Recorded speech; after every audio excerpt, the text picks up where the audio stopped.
Why are you getting resistance? Because you're asking something from somebody they initially don't want to give. So you have to be patient enough. Gene heard me on a call with clients yesterday, extremely negative feedback. I mean, it was bad. Rough, yelling, cussing, screaming. But is that normal? Sometimes. And so here's my thing. I had to take them from the beginning, everything they've done, what they paid for, what we did, all that. And now they're like, I may not still agree with you, but I understand a little better what you're saying. Because if a house is on the market 8 or 9 or 10 months, Javier, and you're going to show it, what is your thinking in your mind? Something's wrong with the house. It's asking too much. The seller's too difficult. It's had hundreds of showings and it's still sitting. And you know what? You know when it gets even worse and you really see it flag out? When prices start to go down. You'll see this huge percentage of homes do what I call agent-orama. List with Margaret, then list with Big Irv, then list with Kurt, then list with Gene, then list with Javier. And you'll see people, no exaggeration, go 3 to 6 agents because they just cannot accept what's happening around them. The seller has had 2 offers, one right away, the buyer withdrew. So now the seller's thinking, I should get that because we were listed at 1.2, they offered 1.25. But have you ever noticed that on some of the listings you have, someone will offer high, then the next day they withdraw. Why are they withdrawing? They're realizing I'm overpaying, what am I doing? This is too much, I gotta move on. Now the seller's thinking, what do I want for the property? 1.25. I love Javier, 2.5. Wow, we doubled the price. You get him 2.5, I hope you're getting a huge commission. Now you have to go back with the second offer that's at 1.175 and try to do what? And explain to them that's actually in the range by showing them the 3 sales again, what you did to market the property, prep the property, negotiate for the property, and you're still gonna get pushback because they want what? More, and they want somebody else to help with a win. They want that win. Guys offering on the coast, $5 million property, know the agent. He said the seller and the buyer were exactly apart by the commission amount. Exactly. So they must have talked, buyer and seller. What were they trying to imply to the agents? Give them up. Both give it up. No one's winning here. True story. I know the agent. At first he was calling me, he's complaining. I said, well, what's the price? What did they offer? And I did the math real quick. I said, wait, that's exactly the commission. Somebody talked to somebody. I mean, it's exactly to the dollar. Somebody does the math. Here's the mindset of a seller. Let's just try it. My friends and family think it's not that bad. The neighbors think it's low. Why are the neighbors saying the price is low? They want a higher comps for their neighborhood. The last level of the stage is you're not working hard enough because everyone's telling me the price is fair.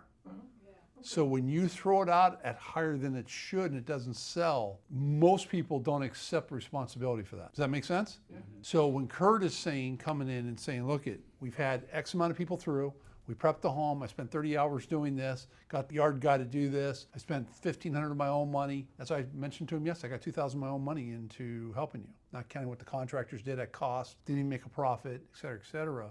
Then it becomes, that is your problem. That is your problem. You made that decision. You messed up. That's part of the mental process. Just know that, okay?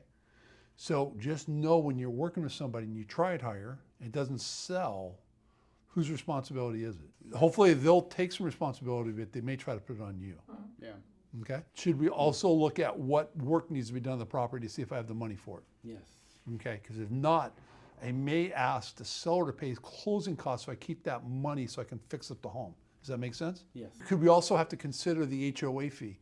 And is the HOA fee going up in the next 6 months to a year? Yes. Is there any litigation against the property? Is there perceived assessments coming?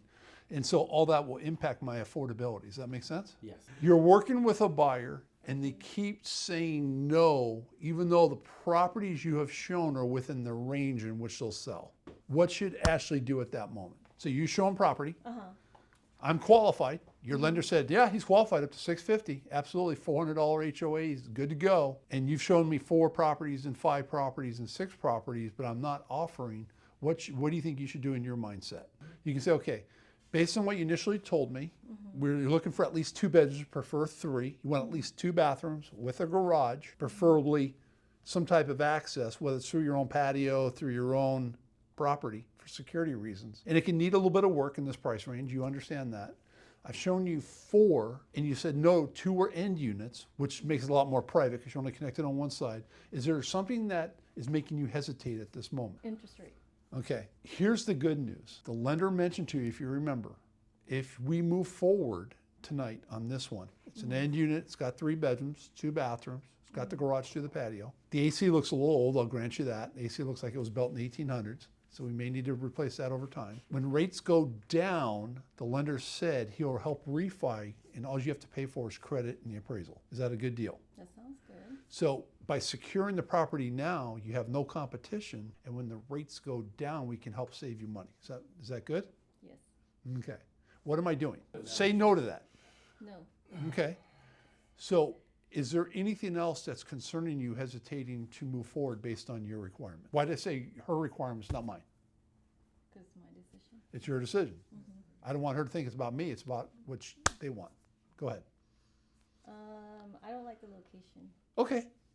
What would you prefer? Safer area. Yeah. Okay. The homes in the initial area we saw, as you saw, are 750 to 900. At this time, the max we can qualify by yourself is 650. Do you have a co-signer or somebody else that can help you buy where we can move up in price range and you can still comfortably afford it and get into an area you feel better about? Is that a good question? Yes or no? Yes. Okay. Yes. Okay. So we'll contact that person tonight, make sure they want to co-sign with you, make sure they're okay with that, make sure they're qualified to join forces, and then let's elevate the areas in which we're looking for. Does that sound good? Before you allow a property to go over 3,000, 5,000, 6,000, we're missing deals by very, very little money. The initial reaction is, Laura, I don't want to cause conflict. Of course we don't. We're not there to argue with our clients. But as the professional and leader in the business, we sometimes have to stop, like an attorney has to.